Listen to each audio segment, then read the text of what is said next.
Bueno, esos días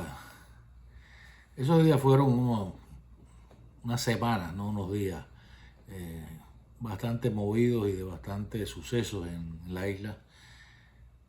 Tenemos que recordar que todo empezó con la masacre del remolcador 13 de marzo en julio. Y, y de eso tuvimos información nosotros. Osvaldo tuvo inmediata información porque, si mal no recuerdo, no sé si Miguel Saludes o alguien de nuestro equipo que vivía en Regla o en Cojipan, enseguida se enteraron de eso y se pusieron en contacto con algunos de los familiares. También el hijo de uno de los activistas de nuestro movimiento, uno de los hijos de Luis Torres, había intentado salir. En esos días hubo varios intentos de salidas de embarcaciones desde el puerto de La Habana, hasta que finalmente vino lo del remolcador. Pero el 5 de agosto, en medio de este ambiente que constantemente las personas estaban tratando de huir en embarcaciones del puerto de La Habana, yo recuerdo que Lorenzo, un vecino mío, lo veo por la mañana y me dice, nos vamos para el puerto porque se van a llevar la lancha de Regla o algo así, me dijo él. Y a eso de no recuerdo bien en la hora, yo sé que estaba parado en el portal de un vecino mío y veo que empiezan a bajar a final de la mañana carros de las fuerzas especiales, camiones llenos de tropas especiales y un vehículo que tenía una calibre 50 encima, lo cual me llamó la atención porque era constante, era como si fuera una patrulla por la calle Porvenir, que era donde yo vivía, en el auto. Recuerdo que Lorenzo regresa y me cuenta que sabía lo que había pasado, porque no había noticias hasta ese momento. O sea, los medios de información cubanos no estaban diciendo nada. Quizás Radio Martí sí en esa hora, pero no estaba oyendo Radio Martí en ese momento. Y él me cuenta lo que había pasado. Habían intentado llevarse la lancha, un grupo de personas se la habían llevado, ellos no pudieron.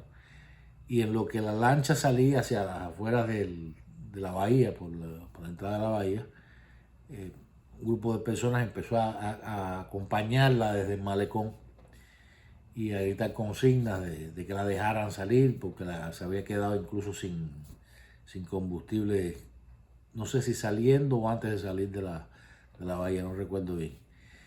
Y parece que la reacción de la gente, después de ver cómo las fuerzas militares detenían a los que intentaban fugarse en esa lancha, la reacción de las mismas personas que estaban allí expectantes, pues provocó de nuevo esa explosión de las personas que soltaron todo lo que habían reprimido durante tantos años. Y ahí sí comenzó todo aquella protesta popular que nos impactó. Yo inmediatamente que Lorenzo me cuenta esto, cojo mi bicicleta y voy para el cerro a pedir instrucciones, a ver qué estaba pasando, qué sabía Osvaldo, que cuando llegó Osvaldo no estaba en la casa, pero estaba Ramón Antunes en la de él. Y Ramoncito lo que me dice, bueno, mira, lo que sabemos es lo mismo que sabes tú, es lo que está dando ahora Revertí. Ustedes vayan para el auto, estén localizados en un lugar, y si por casualidad el pueblo sale a la calle a sumarse a la protesta o a hacer nuevas protestas, ustedes acompañen al pueblo y bueno, pues tratamos de encauzar las cosas en la metodología y en la línea que el Movimiento Cristiano de Liberación había estado trabajando, ya estaba trabajando.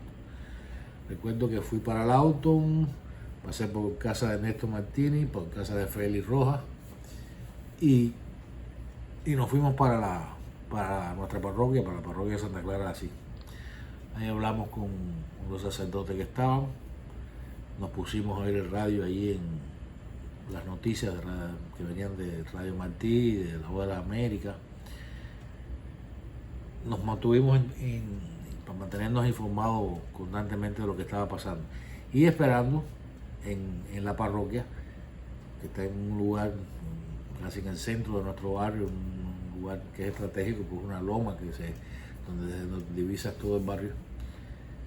Nos quedamos, fuimos ahí desde media tarde hasta la 1 de la mañana, 2 de la mañana estuvimos en la parroquia esperando a ver qué pasaba, si pasaba algo, unirnos. A esa hora ya las noticias de Radio Martí y de otras emisoras internacionales hablaban de que las protestas habían sido controladas, que habían sido sofocadas, que Fidel Castro había incluso hablado.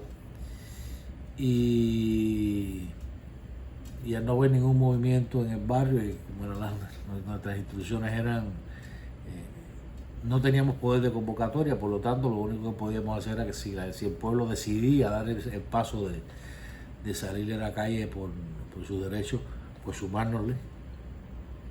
Y al ver que la situación era tranquila a esa hora en el barrio, pues decidimos alrededor de la 1 de la mañana irnos cada uno para nuestras casas y bueno, eso fue, así pasamos todo el día, así fueron todos los sucesos de la mañana, de la tarde, y recuerdo que sí, hasta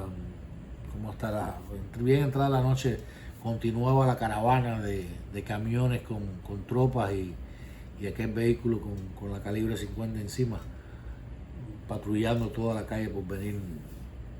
Venían desde el quinto distrito por allá, hasta Luyanó seguían. Y bueno, eso fue, lamentablemente en ese momento no. Entonces fue el día entero 5 de agosto hasta la 1 de la mañana del 6 de agosto.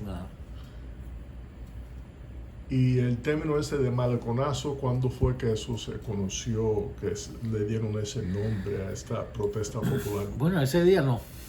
Que yo recuerde no fue ese día, porque ese día, bueno, la referencia que estábamos teniendo nosotros en ese momento era Radio Martí. Y en Radio Martí se hablaban de las protestas, de las inéditas protestas por primera vez en muchos años, en muchas décadas de la toma del poder del grupo de Fidel Castro.